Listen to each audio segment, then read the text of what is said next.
Well, hello everyone. I hope you're doing well. It's me, Nathan Aday. Welcome to Mental Roots. If you're new, you've probably seen the written description already on whatever platform you're listening to. But yeah, basically, I am an animator, podcaster, creative entrepreneur in the making, and this is a podcast that I set up about last summer, under a year ago now, as of the time I'm recording, and it's about mental health amongst young black guys like me. If you're a young black guy listening, you probably already get it. You already get why I'm doing this podcast. We do need to be more open and more vulnerable in a healthy way as men, especially black men. And we've had a blast so far. When I say we, I mean me and the many amazing guests that I've had, friends of mine, people who are influencers in their own right, book authors, activists, campaigners, all sorts of great people that I've talked to already on this podcast. And yeah, the last guest that I had, Taja Billingsley, was amazing. A new friend of mine who is probably just 2 years younger than me, still in a HBCU, historically black college/university. Her name is Taja Billingsley, and yeah, we had a great conversation. So go catch up on episodes 1 to 3 of this season 2, if you want to know what I'm talking about. And we talk about the black female experience, which is something that as black men, maybe we overlook too much. You know, we need to be much more mindful of how we treat our black women, because I believe if we're going to talk about mental health as black men, we need to realize that the better we care for the black women in our lives, the more we're looking after ourselves in return, you know, because it's all reciprocal. You know, the energy you give out is the energy you attract to yourself. So continuing in this vein of involving black women in the conversation on mental health in the black community, I've got my next guest, Vanessa Boachie. I think that's how you say it, because I'm Ghanaian as well, and judging from my Ghanaian knowledge, I'm assuming that's how you pronounce it or something along those lines. So Vanessa, if you're watching or listening rather, just let me know if I pronounced it correctly. I'm sure I did anyway. Vanessa Boachie. She is the founder of an amazing organization called Inside Out UK, and it's a mental health kind of organization with great resources and programs and things to just help young people, especially with their mental health. But obviously there's a large focus on the black community as well. And yeah, this is part 1 of our chat, an amazing chat about her experience growing up and how she first kind of started realizing the importance of addressing mental health.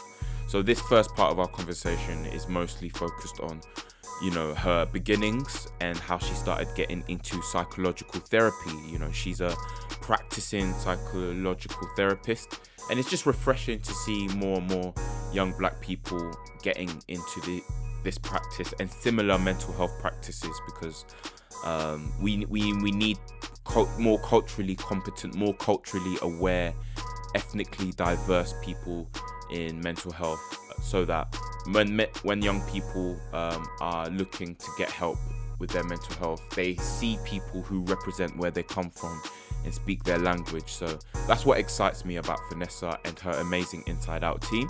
All the Inside Out team, if you're listening, shout out to you guys. You're doing great work. Keep going. I'm a fan. I'm supporting you guys. And yeah, without trying to spend too much time on this intro, let's get straight into part 1 of my chat with Vanessa. I hope you guys enjoy, and I hope you guys are empowered. Let's go.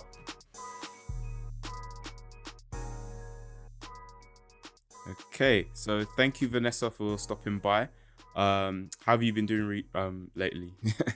Yeah, I'm okay. I'm good. I'm grateful. It's been busy, but Yeah. this is the life that I prayed for, so I cannot complain.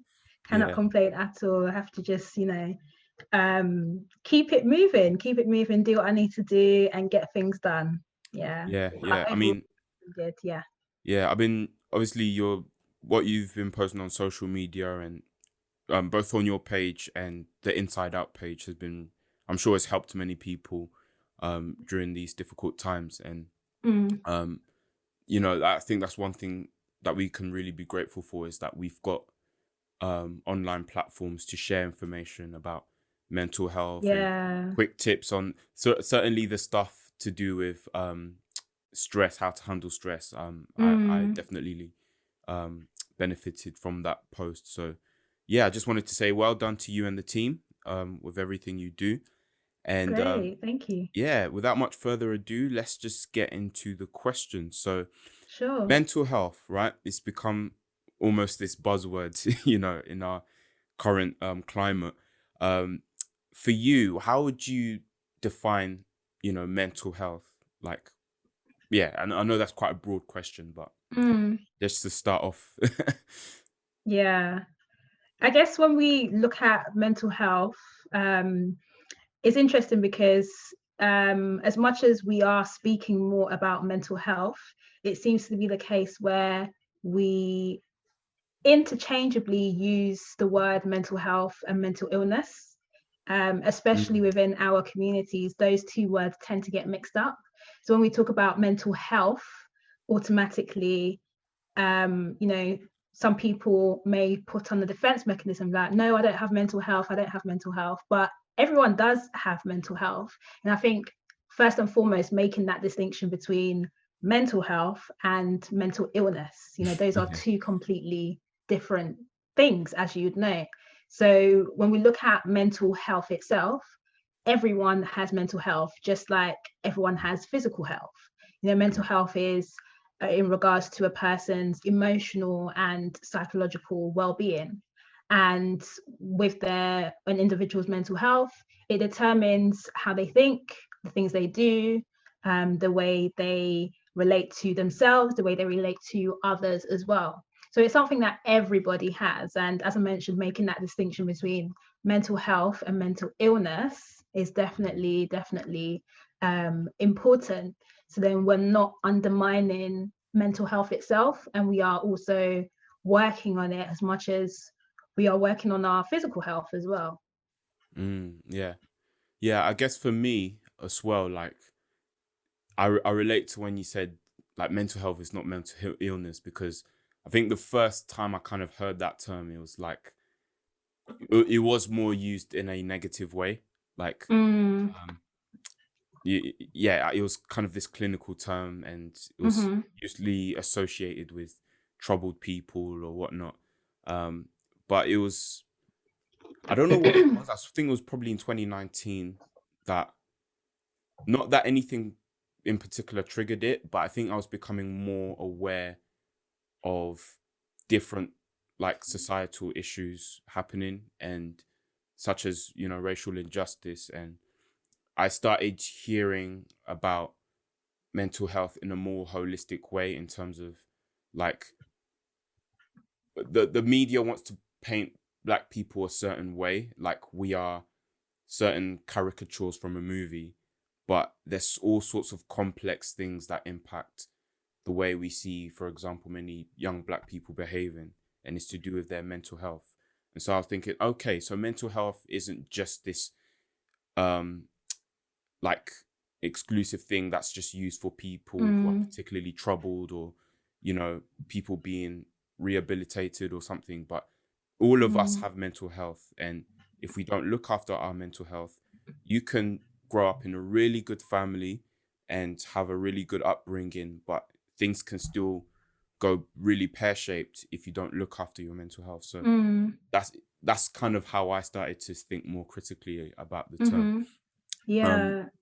And yeah. even just as you said, you know, everyone does have mental health, and one way that we can look at it is almost like a spectrum. So you know how I spoke about mental health and mental illness. If we look at them, as two different ends of a spectrum, Mhm. everyone falls in that spectrum somehow.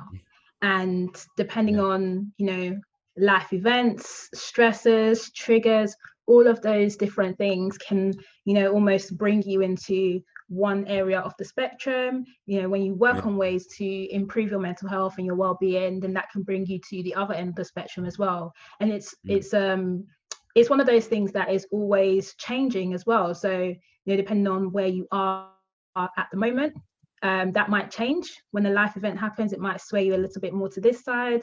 When stressors start to, you know, show up in your life. Whereas when you are learning how to manage and how to optimize your mental health, then it might sway you to the other side as well. So it's like a continuum. And as human beings, we're so complex and we're multidimensional. So it's never changing. But as you said, doing that work to look after yourself, look after your mental health and well-being, you know, that can make a big difference. Yeah, for real. So, how did you perceive the term mental health growing up? So, I guess the question within that is like, do you remember kind of your first exposure to the term mental health? And Mm, how has your perception of it changed over the years? And then that might lead very well to you talking about how you got into being a psychological therapist. mm, Yeah. So yeah, just basically kind of take us through your background, your upbringing, and yeah, mm-hmm. how that relates to your perception of mental health and Yeah. psychology. Quite a loaded question. So it is a very loaded question, but I will try my best to answer it as best as I can. So, oh, where do I even start? I guess my first memory of the concept of mental health was probably around. So I remember when I was in school, I was quite quiet in school. I was a very quiet person. You know, I went So to was I to school. an extent. Well, when I was little, I was outrageous. And then I had my quiet phase of like late primary school, then early part of secondary school, and yeah. So I kind of relate Mm, to that. okay, something in common, I guess. Yeah. Yeah, so I was quite quiet in school, and I was an observer. I was always a thinker. So I would, you know, always think about what's going to happen next. I always like just analyze things. Even though I was quiet, didn't mean that I wasn't listening at all. I was just taking things in and observing. And you know, as part of that, I guess growing up anyway, I grew up in a Ghanaian household, Yeah, and so did I. I can see you smiling there. um, Got the little Ghanaian oh yes, we love thing to there. see it. We love Yeah.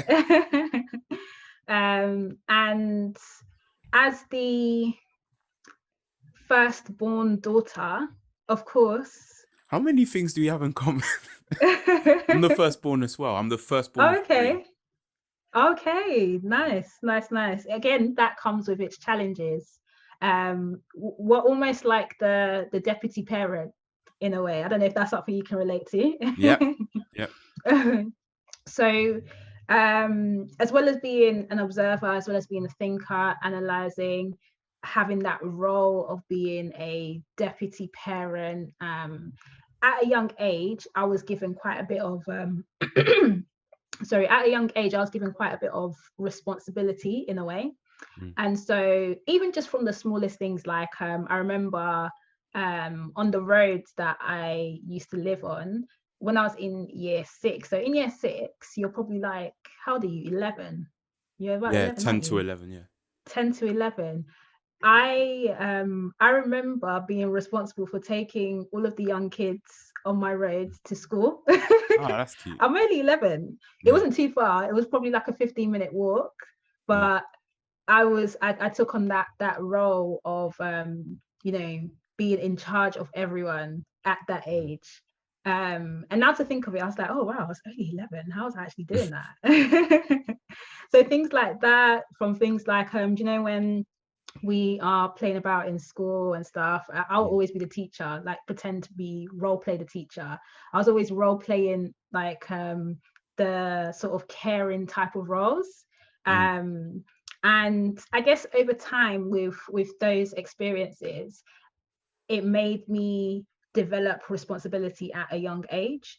Right. So in terms of, you know, looking after my younger brother and things like that. And then I guess with responsibility comes anxiety as well. Mm. And for me, it started developing into worries about things, worries about my own actions, worries about making sure that everyone's okay and things like that, worries about the future, worries about, if I don't pass this exam right now, then that means, X, Y, and Z is going to happen, and so on and so forth. So I started experiencing physical symptoms of anxiety, but at that time I didn't know that that's what it was. And I remember there'll be times where I would just, my heart rate would be increasing. I'll feel that feeling in your stomach, feel like tension in the body, all of these different symptoms. And then there was one time where it got really bad. I remember I was, I think it was before an exam or something that I was preparing for, and there was just so much going on at that time. I felt like, this was just so much pressure that I've got on at the moment, and then other things going on in the background with personal issues and stuff like that. So I remember the symptoms that got so bad that I thought I had developed some sort of heart condition.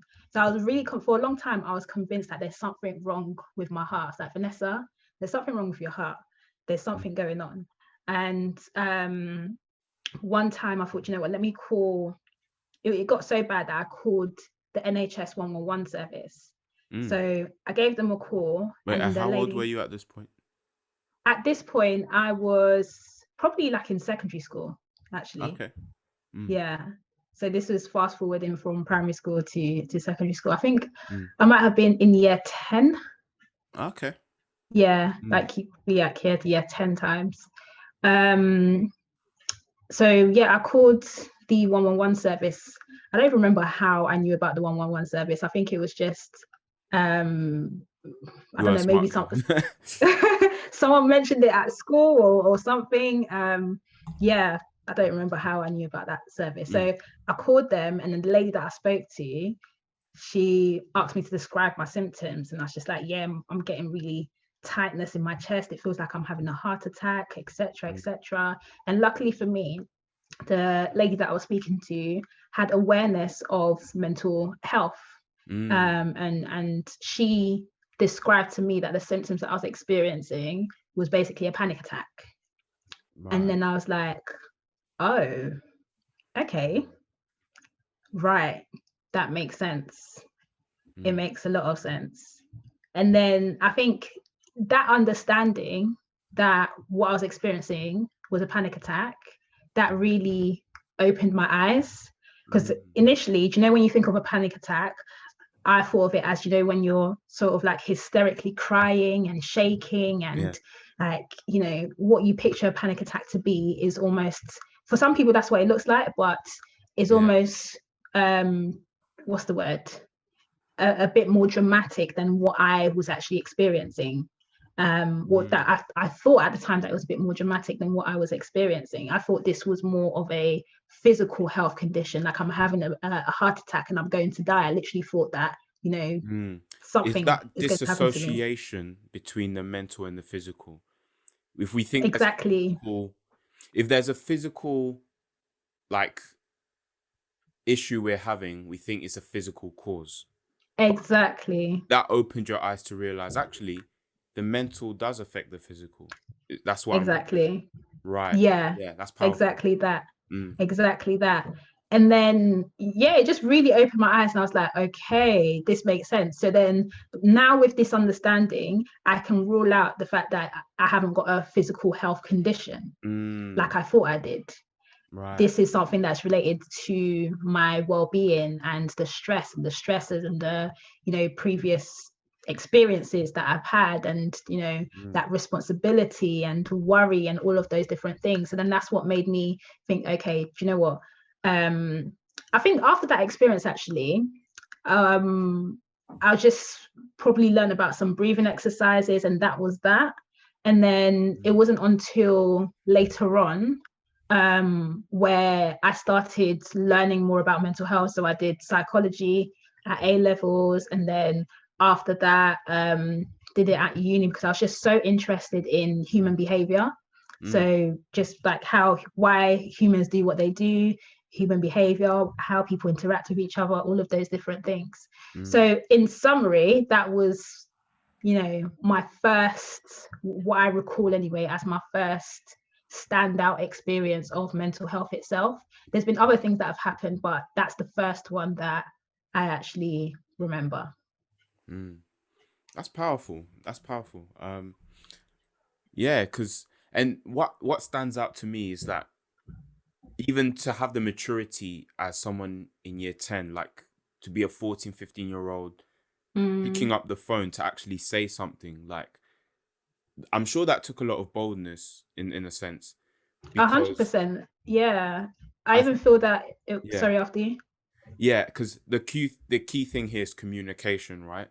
And even for me, like, it's interesting because I've not always been the best at communication. Now, in the recent years, I've, by God's grace, I'm doing much better. And it's funny how when I said I was quite introverted in that kind of pre-teen phase of my life, and even a little bit post 12 years old, um, like even then, I think it came from a background of, like, when I was little, I had um basically I had delayed speech because shortly after I was born, I spent, I think, the first 3 years of my life living in Ghana. And so my learning of English was a bit delayed. And then I think now when my mum speaks to me about it now, her perspective is that, like, when I came back to England, for me it was a culture shock because I wasn't used to it. And so I would act out in school, I'd be naughty, and I needed speech therapy and stuff. But over the years, and especially in secondary school, I found that the school helped me a lot because there was a drama club and different things going on through which I could discover myself and find my way of articulating. And so through that, through doing like the drama club, because I was never exposed to drama or the arts much before secondary school, which in itself is an interesting commentary on how much the arts is promoted in schools, the function of the arts. But for me, my process of finding my voice and being confident enough to communicate was through the arts. And that's why I do what I do now. I'm doing a master's in visual communication, specializing in animation, and you probably see my Instagram. I'm doing so many different creative things because I believe, from my perspective, to help young people articulate themselves, we shouldn't overlook creative types of therapy. 100%. Um, Yeah. so I think we'll get back to that because you might have something to say about I various definitely forms. agree with that. Yeah. Yeah, But as you said, we'll get back to that. yeah.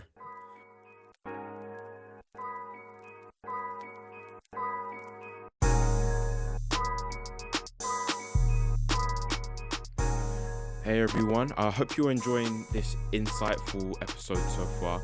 I just want to use this brief intermission to quickly share with you something that's really been helping me the past few months in terms of my physical health, which in turn has helped my mental health too. Because you see, it's very easy for us to talk about mental health, forgetting that our physical health is connected with it, because our bodies do need certain nutrients and certain things to help our brain deal with the stress that's running through our body. And so to manage our adrenaline levels, to manage our adaptogens. And so the past few months I've been using a variety of food supplement products to help me in different aspects of my health. For example, to help me with my stress levels and my concentration levels, I've been taking these really great organic optimized nootropics shots, or which are abbreviated as on shots. They're little juice pouches that have a rich flavor, a rich raspberry flavor, which you can mix with water or your own kind of drink mixture. And it's been helping me. Just about 1 cup a day has helped me get through my coursework load, as well as my podcasting, as well as all my other content, including my Mental Route short film. And so if you're someone like me who's pretty hardworking and easily gets quite stressed or worn out through work, These are great natural caffeine shots that you can take without the usual crash that you get from coffees and energy monster drinks and all of that stuff. So if you want to know more about that, there is actually a link in the written description for this podcast episode, and you can book a quick consultation call with me where we can discuss these products and where you can get them from. It is a particular brand which I'm keeping on the low key for now, because it's one of those things where it's so good you just kind of want to keep it to yourself and only share it with people who you know are genuinely interested. And so yeah, just select a time slot in that link and we'll consult you. And there are other products as well, including some really rare wild Alaskan fish oil pills, which I've been using. Not your typical fish oil pills, obviously rich in omega-3, but for me personally, they've really helped me wake up with a fresh mind, with no baggy eyes, very clear white eyes, which is quite unusual for me. I usually get red eyes, and you know, it takes me quite a while to get started and get energized in the morning. But these pills have just sped up that process to help me start the day better, which is also very important. The way we start our days has a huge impact on our mental and emotional outlook throughout the day. So if you also want to know about that, you can again book that slot in the link to meet me and talk about that. But regardless of what products and foods and drinks that you take, just remember to think about the nutrients, do your research, see what nutrients are important for your body to help your mental health and to help your physical health as well, to help your stress levels. And let's be practical in how we deal with our mental health too. So with all that said, let's hop back into the interview. Okay, so on to the next question. So you at A level you did psychology, and then after that, so at this point, are you already thinking about being a psychological therapist, or like how did that career vision come about, and how did that lead to like Inside Out and how that was formed?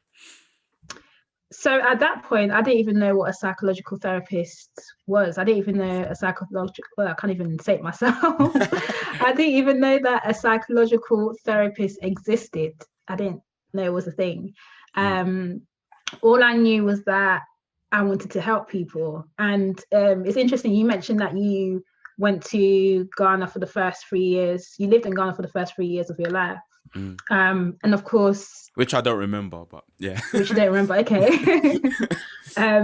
Because of basically from primary school through to secondary school, I was back and forth from Ghana quite a bit because my mum does business in Ghana. And even just from going back to Ghana for the summer holidays or going during half term and things like that, it really, really did open my eyes to the fact that I want to help people. And I think that realization came through just knowing that I wanted to help people be the best version of themselves. So I think that was always in the back of my mind. Me wanting to help people. Hence why, or that itself coupled with the idea of understanding people's minds, understanding human behavior. That's what led me to do psychology. So I did a psychology degree, did that at the University of Leicester, graduated with a first class. And and I was actually ready to go into the working world. I was like, yes, I've got my degree, I'm ready, let's do this. I come out now, I'm looking for jobs, and that itself was one of the biggest struggles. At that time anyway, it was a really, really big struggle. So I had in mind that I wanted to, at that time, become a clinical psychologist. So a clinical psychologist is quite different to a psychological therapist. As I said, at that time, even throughout studying, I didn't know that a psychological therapist exists, which is very strange. I'm not sure, what they were. I think side note, something about the psychology degree is they sort of, well, when I was in the psychology degree anyway, they do a bit of careers advice, but they only, at that time anyway, gave me an understanding of the core psychological professions, or the traditional, let's say the traditional psychological professions. So for instance, clinical psychology, forensic psychology, occupational psychology, so on and so forth. So I didn't know anything about this psychological therapist role. So after I finished, I was looking for jobs, looking for experience, because of course, to become a clinical psychologist, which is what I thought I wanted to be at that time, you need to build up experience. So I was doing a few things here and there, did some volunteering here and there. I did some volunteering in Ghana as well, did an internship in Brazil, did lots of different things here and there. But then I was still quite puzzled because I'm applying for jobs, I've got the degree, I've got a bit of experience, but I'm not getting any jobs. I was just like, okay, what's going on here? To cut a very long story short, in the end, I did end up taking on a role as a support worker. So I was working in a rehabilitation recovery home. And at that time, it really, again, opened my eyes to mental health and mental illness as well, like we've been speaking about. So with the people that I was working with in that center, I was working with people who had been diagnosed with severe mental health difficulties. So they've been diagnosed with psychosis, schizophrenia, severe OCD, severe depression and anxiety. And one of the things that really, really interested me was, how did, these clients I'm working with get to the position that they're in now? Because of course, what we know about, from my understanding of mental health at that time, you don't just wake up and then you've got a mental health illness. There would have been so many different contributing factors. So I was always interested in their journey. So I was always asking questions like, what were you doing before you came here? What was life like for you before you came here as well? And through doing that, one of the common things that I noticed was that there wasn't really much being done in prevention and early intervention. So there wasn't much being done in mental health education.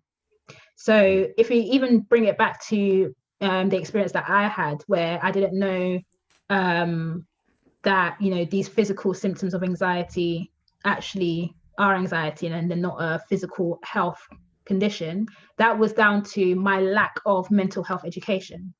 And so if I'm experiencing that, that means there are lots of other people who are also experiencing that or something similar. So all in all, through my experiences, through working in the field, through studying, it was that aspect that people do not have the tools and techniques to look after their mental health and well-being.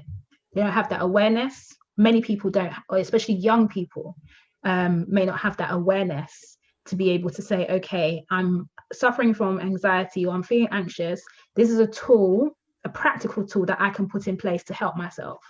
Most of the time, from what I've seen from growing up, people rely on unhealthy coping mechanisms, such as drinking it away or smoking it away or sexing it away or thinking it away, etc. Whereas those tools were missing. So I came across a role or training position anyway, to train as a psychological wellbeing practitioner. And when I came across that, I jumped at the idea. I was like, yes, this is something that I want to do, because it's about using, it works using low intensity cognitive behavioral therapy. So with cognitive behavioral therapy, that's about, again, learning those practical tools and techniques that you can use to manage the way you think about things, manage the things that you do, develop that self-awareness about yourself. So I did that, and I did a few other training courses here and there to build up my experiences, to build up my knowledge. And essentially those things is what, or those different training courses that I did, the experiences that I had, that is what has led me to this stage right now. So that's how I became. That's again a summary of how I became a psychological therapist. And I think, did you ask about Inside Out as well? Yeah. Yeah. So So just to how? get things in perspective, how many Mhm. years between when you graduated and when you started Inside Out? Like just When I what? graduated and when I started Inside Out, Yeah. do you know what is interesting? I graduated in 2016. Mm. I started Inside Out in 2017, and Wow, that was a busy year. but I trained. I started Inside Out before I became a therapist. Okay. So let's rewind a little bit then, and then Okay. yeah. Sorry. So I finished. I graduated in 2016, Okay. Yeah. and then oh yeah, so I've missed out a key part here. When I graduated, Mm-hmm. as part of being able to build my own experiences, one of Mm-hmm. the things that I again noticed from the work that I was doing, as I mentioned, was that there wasn't much being done in mental health education. Right. So, Yeah. and educating people and giving people awareness of mental health itself. So I then decided, okay, I'm not gonna, with the knowledge that I know, I don't have to wait until I become a clinical psychologist before I can then bring awareness, just awareness. I'm not saying Mm. that I'm giving people therapy, Yeah. awareness Mm-hmm. about mental health issues, or to build awareness of mental health within our community. So then that's when I started Inside Out. But Inside Out didn't start off as a social enterprise. Inside Out started off just as a project, as a passion project, where we just did an event. And then that event itself, what we did was we got lots of creatives together to talk about their mental health experiences. And we Wow. got people in the psychology field. So I had links with a psychiatrist at the time and a clinical psychologist at the time as well, who came to speak as well about mental health. Yeah. So after that event that we did, people were like to me, Vanessa, when's the next one? When's the next one? When's the next one? I'm Wow. like, oh, there's meant to be a next one. Okay, let's do it. And Awesome. then we did another event, and then that's how Inside Out came together. So whilst I was doing Inside Out, that's when the opportunity to train as a psychological therapist came about. So then I've been doing Inside Out as well as training as a therapist and doing like the other courses here and there, again, Right. to build up my credibility. That makes sense. Right. And all of that prepared you for the next stage, basically. Basically, yeah. Okay. Awesome. Okay, that's really good. And one thing that stuck out to me when you said that is stuck rather is basically like you didn't feel you had to be like a fully qualified, therapist to raise awareness about mental health. And I think mental health awareness, making that distinction between raising awareness of it and being an expert, that's a clear distinction that needs to be made. 100%, yeah. And when I started this, so I don't want to get too deep into the origin story of this podcast. By the way, have you heard any of the previous episodes yet? Or I've seen some briefly. yeah, I know Yeah, I I've seen posted some some briefly. previews. Yeah. Yeah, I've seen some previews. Yeah. Yeah. So I started it last summer, and to be fair, like it was around or shortly after the death of George Floyd, but mental health amongst black men especially was something I was already thinking deeply about towards the end of 2019 in particular. Basically, long story short, I was doing my animation degree, third year, and we were doing our own interpretation of a classic story called The Metamorphosis by Franz Kafka. It's this classic story, pretty depressing, about this young man who he wakes up as a beetle, but there's a lot of nuance on what the interpretation is. Is it a metaphor of a certain psychological state, or did he literally turn into a beetle? But long story short, Mm. his family deserts him because of it, and he dies a lonely death. And yeah, Oh not a wow. very Okay. nice story to do an Mm. interpretation of. But then when I thought of that, I don't know. It, I don't know. Somehow, when I read the story, I was seeing some parallels with, unfortunately, seeing parallels with many struggles that young black men in Britain go through in terms of Mm. they go through life. There's all sorts of things that they deal with, and they're left in this state of, you know, one day you ask yourself, how did I get here? And Mm. because of the multi-layered problems of like the stigmas of mental health within the black community, Mm-hmm. the like you've raised, and another thing you raised is lack of education, Mm. education around what is mental health. How do I see the symptoms of bad mental health? Like all this information that we do not have in the black community for various reasons. All Mm. of that builds up to this thing where it's easy for young black men to be discarded and be on the fringes of society and feel like they have no one to open up to because, you know, for whatever reason, even within their families, they can be discarded or thought of as, oh, he's gone too far, or, you know, we just need to pray for him, or, Mm. you know, all these different things. And then plus, what resources are, how do black men know that if they open up to like um a therapist that they won't be taken advantage of, especially if it's a white institution, you know? How do Mm. I know that they won't work against me, or will they really understand me?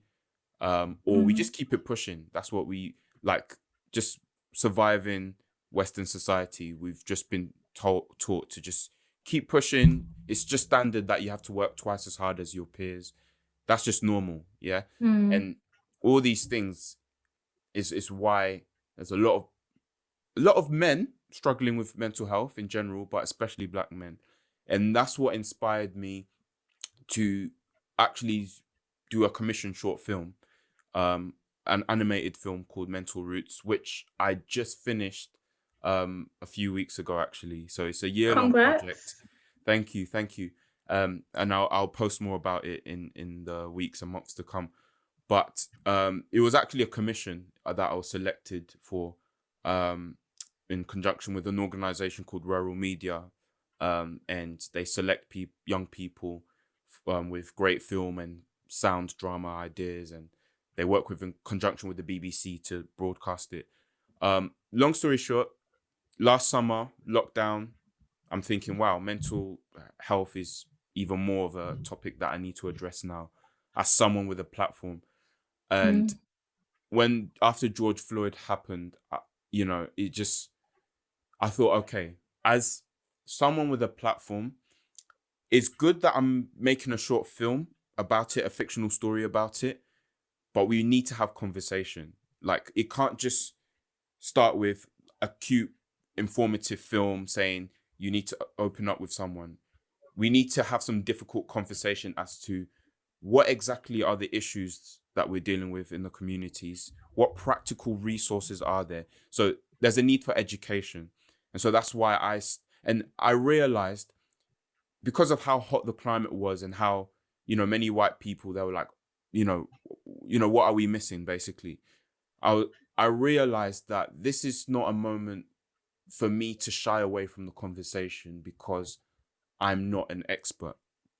This is a chance for me Mm. to educate myself, and as I'm educating myself, I share what I know, and I Mm. create a safe space for Mm-hmm. conversation, a safe space for disagreements, but nevertheless, conversation needs to happen.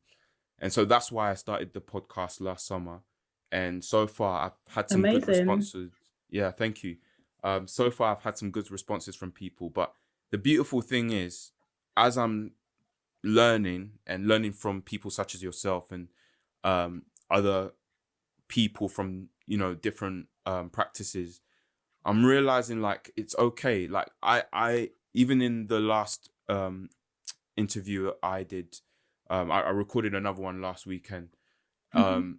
I was just being upfront, like saying, even now, I've never had a good experience of therapy, and I'm still looking for therapy. I'm still trying to think about what sort of therapist I need and Mm. what is the kind of central issue I need to address, because I've still got issues to say the least. And so it's a Everyone has process. issues. Yeah. So, yeah. So I know what I went off on a tangent, but what? No, that's Yeah, okay. I'm I could just, intrigued. I'm interested. yeah. I could just connect with like that. Oh, that story of you founding Inside Out. Like, Mhm. yeah. Yeah.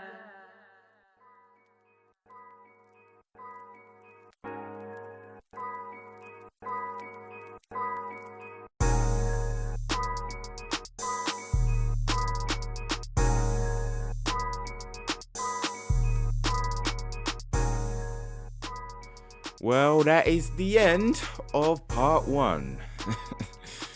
Yeah, I'm having too much fun with my microphone right now. Anyway, yeah, so that's the end of part 1 of my chat with Vanessa. So part 2 is coming out next week, and that's going to be great because she continues to talk about, we continue to have this candid chat about, being content creators and, kind of the irony of how you create content to help other people with their mental health, but then you affect your mental health in the process. But then what is there to learn from that, like, and when you do create a platform to help people, how do you present yourself? Do you present yourself as the expert, or present yourself as, hey, I'm on this journey with you guys? And it's the latter that is more in line with me and Vanessa's approach to talking about mental health, is that we are on the same journey. We are not further along. We are not, we might be further along than a lot of the people we're helping, because that's the whole idea, right? You are helping people to progress.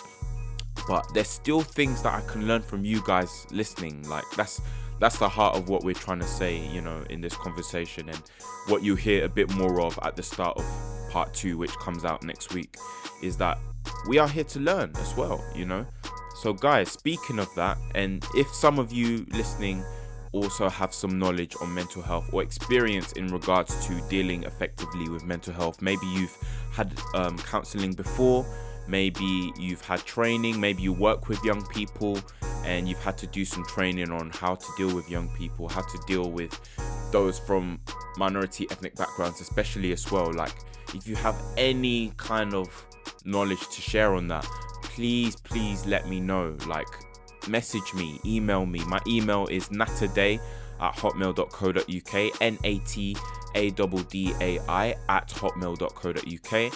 You can also find me on Instagram at Nathaddai, NATH_ADDAI. You can find Vanessa on Instagram as well at Nessa Banks, NESSA Banks _.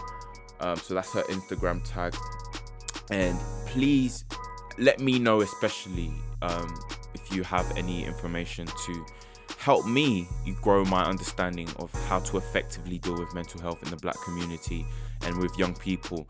And if you'd like to guest on this podcast, let me know as well, because this is all about sharing knowledge. So yep, I've told you everything that's happening in the next episode.